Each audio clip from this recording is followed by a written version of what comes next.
Hello lovely people! If you've never seen my face before then hi, I'm Jessica. I'm chronically ill and disabled. Or am I? Language is confusing. So let's break it down in this video. Let me know in the comments what language you use to describe yourself and please share this video with your friends to continue the conversation. Firstly though, thank you so much to everyone who sent me a really kind message about me feeling a little discombobulated since my carer Clara's left, and I do have the lovely Lucy to replace her, but it's just so tough when you've had a carer for so long and then they leave and it's a lot of feelings.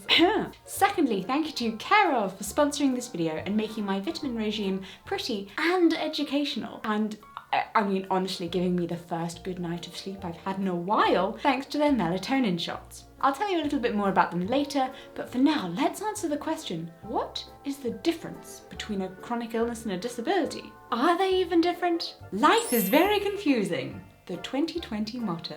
So despite the fact that I am both chronically ill and disabled, I don't really know where the line between them is. I mean, which symptom comes from what? Is it a disability related thing or a chronic illness thing? If my body is this complex, why didn't it come with a manual? I didn't really relate to the terms disabled and chronically ill to myself until I was in my early 20s. I wasn't a very healthy child. I had what I like to call a health crisis when I was 17, and I call it that because it had the same effect as being hit by a car. There was very much a something big has happened to my body drama, but actually it was, you know, a genetic thing that I had already. So both of my arms became paralysed, and then a doctor basically stuck a tiny needle into my spine to see why, but they didn't know that I had a genetic disability that meant piercing the sac of my spinal fluid was just a really terrible idea because the hole wouldn't close properly. It took 2 years. And the reason why I had arms that were paralysed was because I have a second genetic disability that makes parts of my body paralysed occasionally, generally when they're injured. So if I smack my wrist against something hard, that was a dumb idea, then my hand will paralyse for a bit, or really tingle as it is doing right now. And if the doctors had just left my body alone, it would have fixed itself eventually. But they didn't know that, so I can't really blame the doctor, even though I really want to. It might seem strange to have two separate genetic disabilities, one from each parent, actually, but funnily enough, the majority of people with a disability or chronic illness will actually have more than one thing wrong with them.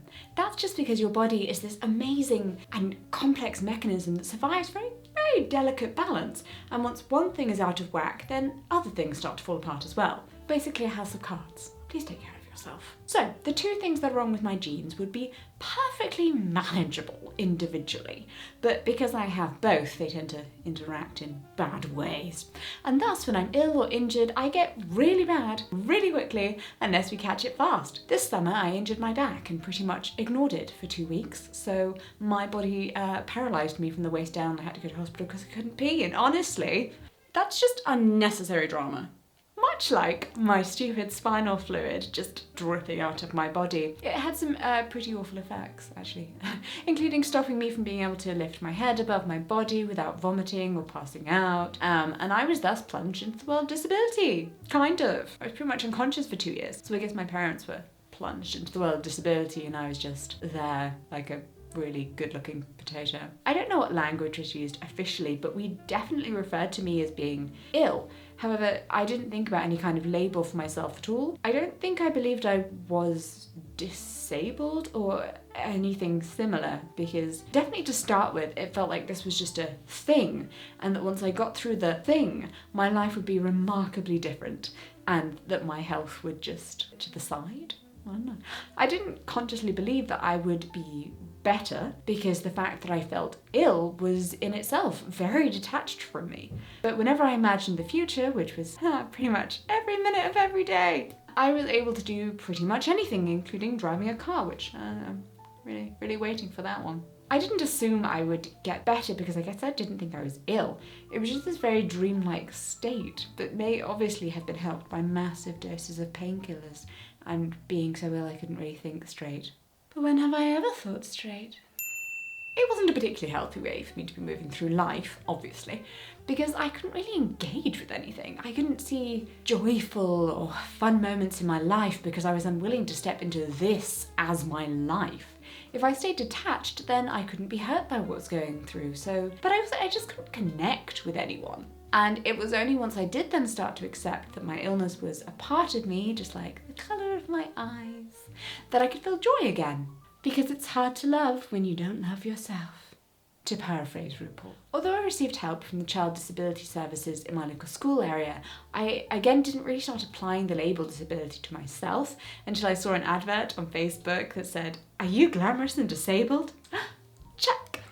And that led to me appearing on a TV show about disabled models. I wasn't a model before the show, but no one really seemed to care in the interview process, where I actually learned that my type of disability didn't quite fit into what was the expected idea of disability. It wasn't physical, it wasn't full hearing loss at the time. The things that I struggled with, I think, were more what people would naturally tend to associate with illness. I struggled with having enough energy, I struggled with brain fog, I struggled with really also nausea. I struggled with just everything hurting. Tosh. The TV show was meant to be about us all coming together, but it just accidentally became about the hierarchy of disability and who was worse off and who was better off, and I didn't really fit within that, I guess. I didn't use the term chronic illness either, because I didn't know that was a thing until 5 years ago. Thanks, internet. Funny thing is, you just kind of wouldn't think that knowing that you have a label would make that much of a difference. I mean, sure, it might help you to feel better mentally, much like knowing yourself well will always make you feel better, and that's why I think it's such a great moment when people realise their sexuality, because knowing who you are inside can bring you great joy and peace. But what actually benefited me from learning about the term chronic illness was not just a sense of mental peace, but coping strategies that actually made a real difference to my life. There isn't a manual to our bodies, again, most unfortunately, and it's just very difficult to write one as things change. To make an illness, rather than just like a pure separate illness, meant that I started to take seriously caring for myself and doing things like getting a supplement regime together. I just want to jump in to say that not all people with chronic illnesses do consider themselves to be disabled. Common of these are high blood pressure, arthritis, respiratory diseases like emphysema and high cholesterol. I mean, I can't lie, I was a little surprised to see high cholesterol on the list. I think because I've just seen too many adverts that tell me high cholesterol is easy to cure by just slathering margarine on everything. Is that an English thing? We really love butter here. Don't know. Supermarkets treat margarine like it's medicinal. So to sum up, a chronic illness, also known as a chronic disease or chronic condition, is a long-term physical health condition. These illnesses cannot normally be prevented by vaccines or completely cured with medical treatment. What does disabled mean? Well, according to the UK government, you're disabled under the Equality Act 2010 if you have a physical or mental impairment that has a substantial and long-term negative effect on your ability to do normal daily activities. Substantial means more than minor or trivial. So for example, it takes you much longer to complete a daily life task like getting dressed than it would for most people. Long-term means it has to continue for 12 months or more. An example would be a breathing condition that develops as a result of a lung infection and then doesn't resolve after a year. Equally, you may have an accident or be born with a condition that doctors will tell you will not resolve. People with conditions that are progressive, those that get worse over time, are also classified as disabled. However, you also automatically meet the definition of disability under the Equality Act 2010 from the day you are diagnosed with an HIV infection, cancer, or multiple sclerosis, which is helpful actually. But how do you know if you count in this category? Well, the government isn't going to tell you, so helpful. I tend to consider myself as someone who has disabilities rather than someone who has an illness. However, I have many symptoms from those disabilities that would be considered more part of an illness. It's just that I don't have a specific illness like diabetes that has its own name. Maybe that's society's conditioning though, okay? I'm a freaking disability advocate as a job, but I still think of in a wheelchair when I'm trying to grasp for an example of disabled. But I know that disability is not in any way homogenous. Like, the thing is, race and sexuality have a defined number of subcategories, although there are a lot of them, but disability is just greatly fragmented, with millions of conditions and many others that haven't already been identified. And not every disabled person has an easily explainable disability. Likely they'll have a range of symptoms. Even the kind of classic example, paraplegia, doesn't just mean, oh, your legs don't work, but that's it. You might also have intense pain or tingling sensations and difficulty coughing. Being paralysed doesn't just mean mean that everything is floppy. Often you'll have to deal with muscle cramps and spasms. There will also be knock-on issues with excretory organs that only a few decades ago would have cost people their lives only a few years after becoming paralysed. Therefore, you can see it's easy to look at someone and say, you're paralysed, you need a ramp. But actually what's being ignored is that the person's really pressing issue, the thing they most need sorted, could be something else. The ramp is great though. Definitely do still keep the ramp. I do find it easier to convey to someone the problems I have and the help that I need by saying I have a chronic illness rather than a disability, because most people do still see disability as a purely physical thing, rather than something that might come with the classic symptoms of an illness like a reduced immune system, fatigue, dizziness, nausea and joint pain. They tend to assume I'm missing a leg. But how are they different? Well, chronic illness might, as is my experience, just be a good way of grouping together the illness-like symptoms that come with your disability. But of course that isn't the classic example, and it is very much worth remembering, of course, that many people with chronic illnesses do reject the label of disabled, despite getting disability welfare or experiencing very similar discrimination for their illness. The help that you need for having a chronic illness and for having a disability with illness-related symptoms can be very different, and it isn't necessarily right to treat it in the same way. Likely different types of awareness around the effect on your mental health will also be necessary. I do tend to feel though that detaching chronic illness from the disability rights movement doesn't really do a service to anyone. Just my opinion though, you can disagree with me in the comments. Chronic illness is a disability. So, why do I think that chronic illness should be counted as a disability? Why do I feel like it really fits the definition? And do I even get a say on that, considering I don't technically have a separate chronic illness? I think it's a fair argument to say that despite the fact people with disabilities or chronic illnesses, or both, make up the largest minority in the UK and the world, we're a very fragmented community to the extent that we have less recognition as a social justice movement than other marginalised identities. We have LGBTQ+ Pride Month, but where is Disability Pride Month? Not dissing Pride Month, please don't take away the 1 month of the year that companies tell me it's okay to be gay.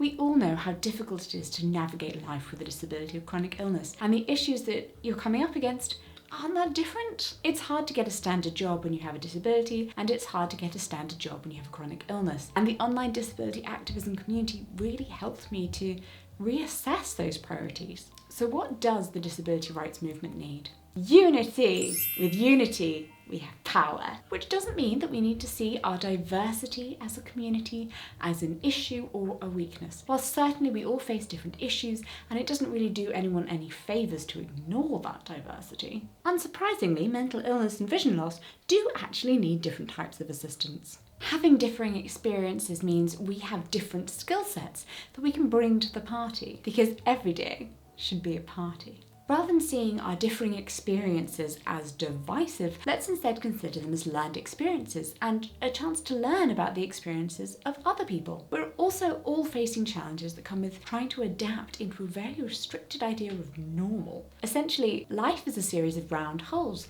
and we are a collection of varying shaped prisms. I personally am a hexagonal prism, and I know that might confuse some of you who are no doubt certain that I am a pentagonal prism, but I really do feel like I've come to know myself on this. If we're going to defeat the circular regime, we really do just need to band together. I tried to think about whether there really are differences in the mental health of people with disabilities and those with chronic illnesses, and obviously I'm speaking about mental health that is separate from the impact of a specific diagnosable mental illness. This is more about mental well-being as a whole. But to my mind, and totally correct me if I am wrong, I think from my experience the largest difference seems to be in whether you have lived with your condition from birth or it happened later on, regardless of the specific type of illness and disability. I'm not saying that one is worse than the other or that all people will react the same way, just that you need different language and perhaps an acknowledgement that I did this thing and now I can't, and I've never been able to do this and I never will, are different feelings. Also, can we please stop saying, oh, she's never let her disability slow her down, about people who were born with a disability. It's just such a weird saying. I mean, you don't know what her pace would have been. Maybe she would be even more energetic without it. And also, what were you expecting her to do? Just nothing? Jesus, Janice, we've got life to get on with. Christ. And whilst we're complaining about life, did you know that gender influences how chronic disease is viewed and treated in society? Yeah. According to a study published by Rutgers University Press, women's chronic health issues are often considered to be most worthy of treatment or more severe when the chronic condition interferes with a woman's fertility. Because we're just here to make babies, am I right, gals? There has historically been less of a focus on a woman's chronic conditions when they interfere with other aspects of her well-being. This is clearly a social barrier that interferes with women's ability to work towards their own non-baby related aspirations.